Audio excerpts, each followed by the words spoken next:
Just about every single person that I know of, probably you watching this included, is someone who has a conversation that is like two monologues going back and forth.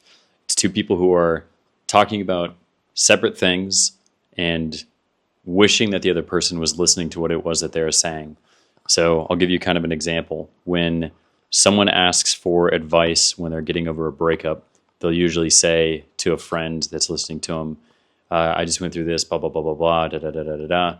And then before the friend is even done responding with what it is that they're seeking advice with, the other person will jump in and they'll show a similar circumstance that they were in by responding with, well, when I did this, when I did that, blah, blah, blah, blah, blah. And really what it's doing is it's completely missing the point of communication, of listening to the other person, and for you to be listened to when roles are reversed.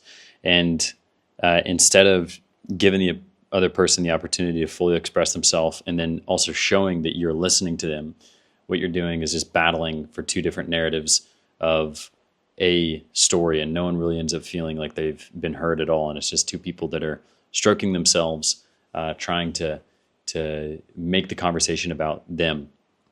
And you really see this a lot in different roles of work.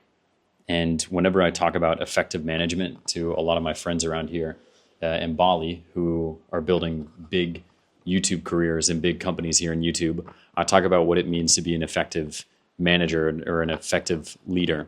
And when you're speaking with someone on your team and you want to let them know that you're listening to what it is that they're saying, you let them fully express what it is that they're grieving about or what they're talking about, or just like an opinion on something. And then instead of putting the pronoun I in of, well, I did this, I know that it typically comes from a good place, but what it does is it moves the focus of the conversation away from that person back onto yourself, which is not the point of that discussion. And instead of doing that, you can respond with a question or respond with an objective statement that helps the person further flush out the thought or the perspective that they're working through. And so in that same example that I was using before of if your friend comes to you with an issue with a relationship that they're just getting over, instead of responding with an example from your own life, which is earnest in its intent, but it just really misses the mark because really the person is looking to navigate something and they're looking to figure it out on their own with the help of you. And so instead of responding with an I statement, you respond with a question that helps them become objective from their situation. So it would be like, if they ask you, even if they want you to tell them what you would do, you don't lean into that. You give them a question so they become objective. So if they say, Robert, what would you do if you were in this situation? Then I would reflect back and say, well, let's reverse roles. Imagine that I'm in your shoes and you're in mine. What would you tell yourself if you were in my situation? And then what this does is it really forces that person to become objective with their situation and then find the answer themselves, which is much more important than you telling them the answer because it's not really going to stick. And if you've ever been in a managerial role, or if you've ever been hired by a manager who's extremely effective, or if you just had a teacher who's really, really effective, then you've experienced this. And it's the whole premise of if you want someone to learn something, you don't tell them, you show them. And the way that you do that is by asking really focused questions that help them arrive to their own point and their own conclusion. And if you do this really, really effectively, then the person who is listening or the person whom you're helping doesn't even realize that you were the one that was guiding them to this thing. They believe it all came from themselves, and that's actually the most effective way of doing it. And in order to be a communicator like this, you have to lose a lot of the ego and a lot of the self stroking. I'm not the best for words today, but you kind of get the point of what I'm trying to say. Is that you need to lose the attachment to being this person who is like, oh, I'm the one who got them to that place. When in reality, if you're really wanting to be an effective teacher, manager, leader, then you want to see the other person succeed by their own means, and you want to be the principal person who helps them do that by just acting simply as a mirror and nothing else, and then maybe also emulating greatness through your character. But really, just this is just an observation that I've seen in many circumstances where a lot of people, the majority of everyone, really is just having two monologues going back and forth. It's just, I did this, I did that, I. If you start a sentence with I when someone is talking to you about something, you're probably not fucking listening. So really be mindful of that the next time you're in a conversation with someone, and see how much more interesting the conversation gets as well. Like if you can be fully hyper engaged and you push a question onto someone that is a difficult thing for them to answer, or it's just something that forces them to look back upon themselves and become objective, then the conversation itself becomes much more enjoyable for you and for the other person. And then that's where growth happens in real time.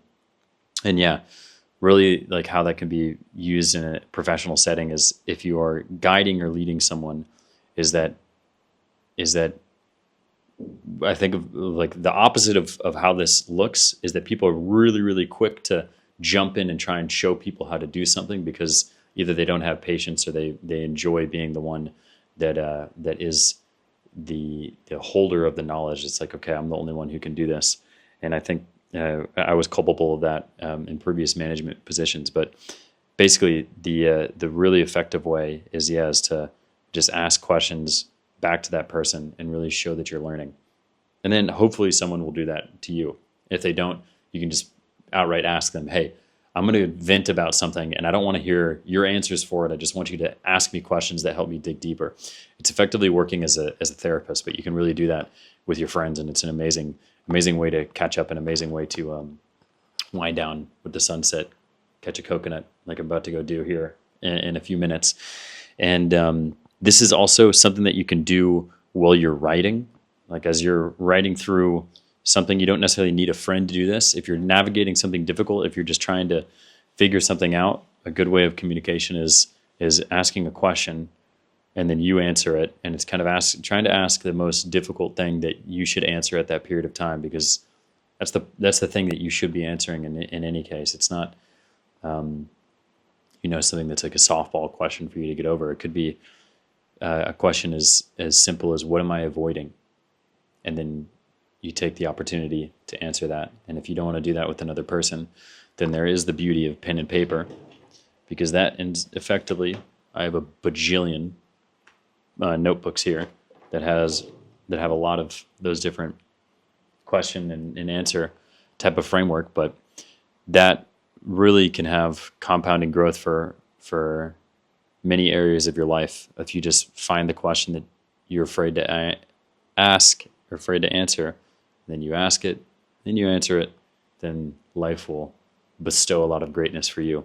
And so, yeah, just keep that in mind. Next time you're listening to someone, next time you're having a conversation, next time someone comes to you with some concern in their life, or they're just trying to figure out and navigate something, don't rush to give them an answer. Rush to give them a question, and just keep giving them questions. Keep giving them questions until they come to the realization. It's something you'll feel it. It's a really tangible, intense kind of emotional thing, because you're resisting from giving an answer to them, and they're really wanting to get, clarity when like all things in life, especially when it comes to a lesson that is difficult to swallow, is you kind of have to fight through the proverbial wall in some way. And once you break through it, then there's this ease and it's a reflection point. And it's like, oh, wow. I didn't really think about it that way. Thanks.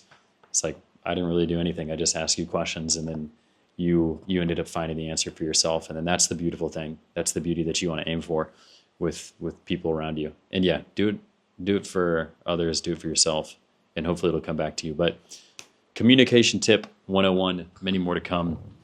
Hell yeah.